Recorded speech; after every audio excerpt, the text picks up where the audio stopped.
is the Celebrity Afterlife Report podcast.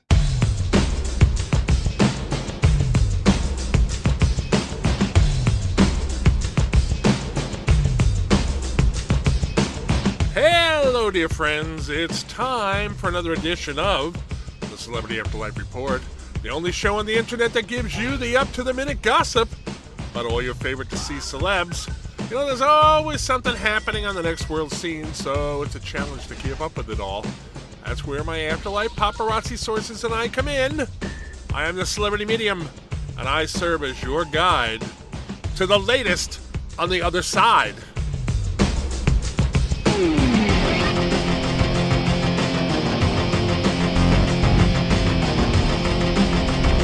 As regular listeners will recall, a month ago I reported that new arrival to the next world, David Bowie, was approached by artists Salvadore Dali and Jean-Michel Basquiat to join them in taking over the iVironment, the project started by Steve Jobs. Jobs wants out of the iVironment, because of ongoing hassles with painter Jackson Pollock. At the time of their meeting, Bowie told Dali and Basquiat that he would have to think over their proposal. I am now informed by sources that David politely turned down their offer about a week ago.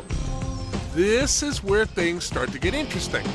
Turns out that Bowie had decided to join a group of musicians and other creative types who were planning to run the not quite completed town abandoned after Judy Garland failed in her attempt to make it an all-female community. Now, the full backstory of that effort can be heard on the first report of 2016, in which we recounted the highlights of last year. If you listened to last week's show, you probably realize where this is heading before the artistes could settle in.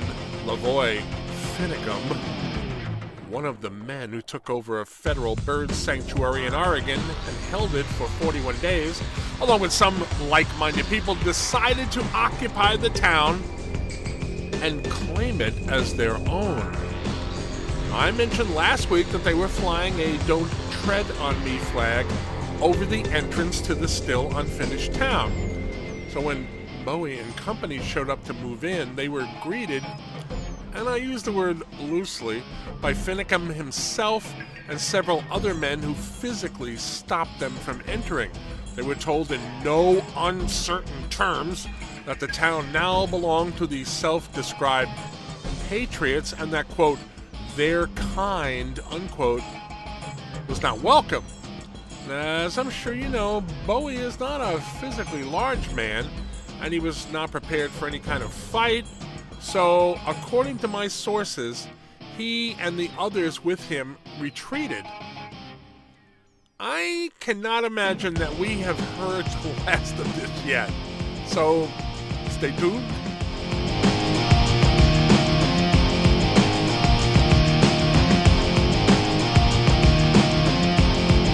Although the feud between Merv Griffin and his TV co-host Tammy Faye Bakker and former baseball legend turned radio shock jock Babe Ruth seems to have cooled down, that apparently doesn't mean that this story has fizzled out just yet either. Merv and Tammy Faye's show has gone back into production following weeks of reruns after Ruth promised that his fans won't terrorize it again. However, a very persistent rumor is making the rounds of the afterlife to the effect that the entire war between Ruth and Merv and Tammy's controversial talk show was a hoax. According to sources, the story going around claims that Griffin and Ruth cooked up the whole thing as a way to hype ratings for their respective shows. Now, if you believe the rumor, Tammy Faye was kept in the dark about the plot so that she would have an honest reaction when Ruth's Bambinos, as he calls his fans, set off stink bombs in the TV studio in supposed protest of Merv and Tammy having had Osama bin Laden on their show as a guest. My sources say that some people who watched their first show back after the break say that Tammy was acting very distant to Merv all throughout the live show. That in turn has caused some to surmise that she may now know that the whole war was a hoax, that she was not let in on, and that she's upset now that she does know. Okay, keep in mind that although Merv is out of the closet as a gay man in the next world, he proposed to Tammy Faye some time back, which is, at best a little odd. The two have been engaged for months now. One source claims that by watching the show very closely and freeze-framing it, he was able to see that Tammy Faye wasn't wearing her engagement ring. Okay, so something is clearly up, and I have my spies on the case to find out what that something is.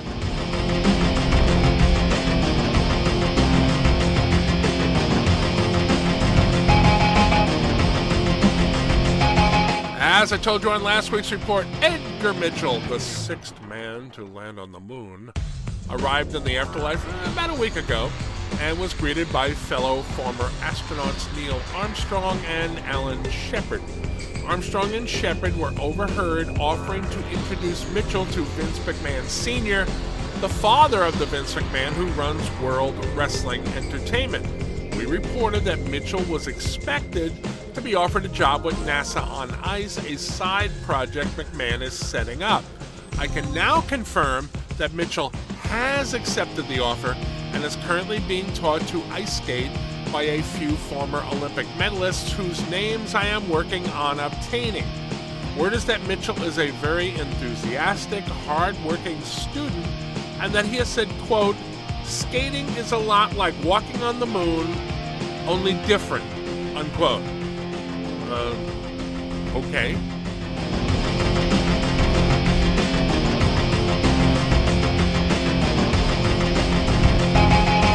Robin Williams and Amy Winehouse got married on Valentine's Day in a lovely beach ceremony, attended by some friends and family who were sworn to keep the details of the wedding secret.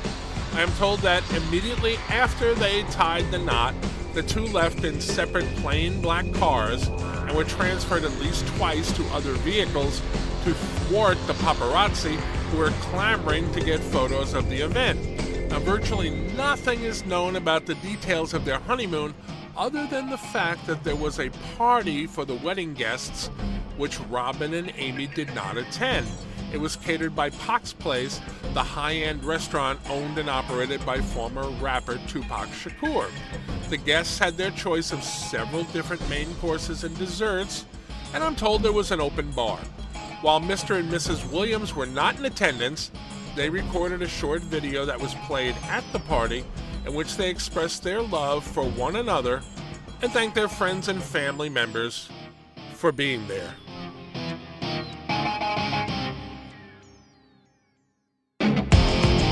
Now, just moments ago, right before I recorded this report, I received word that former Supreme Court Justice Antonin Scalia had just arrived in the next world. I don't have any more details than that, but I'm working on finding out what's going on with him because I have to figure something's going to happen there. He's an interesting character. Anyway, we'll have more about that next week. I just want to let you know I didn't forget about it. And looking at my notes, I see I'm done here for the moment. Please come back next week when I'll have even more up-to-the-minute gossip about all your favorite deceased celebs. You can help spread the word about the report by telling your friends that it is available for free on iTunes. I love when I do that. I appreciate it. I am the Celebrity Medium. Thanks for listening.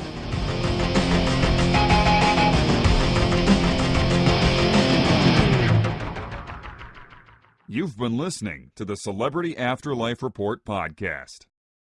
To ask a question about your favorite deceased celebrity, call 818-3-MY-DREAM. 818-3-MY-DREAM. 818-369-3732.